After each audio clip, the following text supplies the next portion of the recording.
পড়াশোনা করবেন, হাততালি না দিয়ে লেসনটা নিন। আপনি যখন পড়াশোনা করবেন, পড়াশোনাটা নিজের পড়াশোনাটা এত মনোযোগ দিয়ে করবেন যেন আশেপাশে কে আছে, আপনাকে নিয়ে কী বলছে, আপনি সাকসেসফুল হবেন না ব্যর্থ হবেন, আপনি ক্যাডার হবেন না নন ক্যাডার হবেন, আপনি জব পাবেন কি পাবেন না, এগুলো যা কিছুই বলুক আপনি শুনবেনই না। আপনার শোনার তো সময় নেই। যদি কখনো মনে হয় আপনি ওইসব কথা শুনছেন, তার মানে আপনি পুরোপুরি মনোযোগ দিতে পারেননি।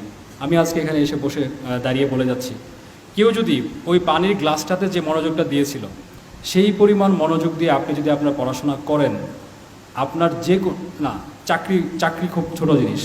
আপনি লাইফে যা অ্যাচিভ করতে চান, যা অ্যাচিভ করতে চান আপনি পাবেন, অবশ্যই পাবেন।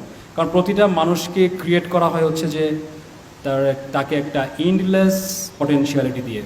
আমরা মানুষ হিসাবে প্রতিটা মানুষ প্রায় কাছাকাছি সক্ষমতার অধিকারী, কিন্তু আমরা কেউ আমাদের ব্রেনটাকে কাজে লাগাই, কেউ কাজে লাগাই না। কেউ গল্প করে সময় নষ্ট করি, কেউ বই পড়ে, কেউ ঘুরে বেড়ায়, কেউ ঘরে বসে ঘুমায়। তাহলে এই দুটো মানুষের লাইফের তার পারফরমেন্স কি সেম হবে? আপনি যখন একজন আরেকজনের সাথে গল্প করে সময় নষ্ট করছেন, আপনার বন্ধু তখন বই পড়ছে, সেলফ হেল্পের উপর লেখা কোনো বই পড়ছে, কোনো মনীষীর জীবনী পড়ছে, তাহলে তার ইন্টেলেকচুয়াল লেভেল আর আপনার ইন্টেলেকচুয়াল লেভেল তো সেম হবে না। তার মানে ইন্টেলেকচুয়াল লেভেল কাজ করে অর্জন করতে হয়। আপনি গঠনমূলক কাজ করবেন, বই পড়বেন, মনোযোগ দিবেন।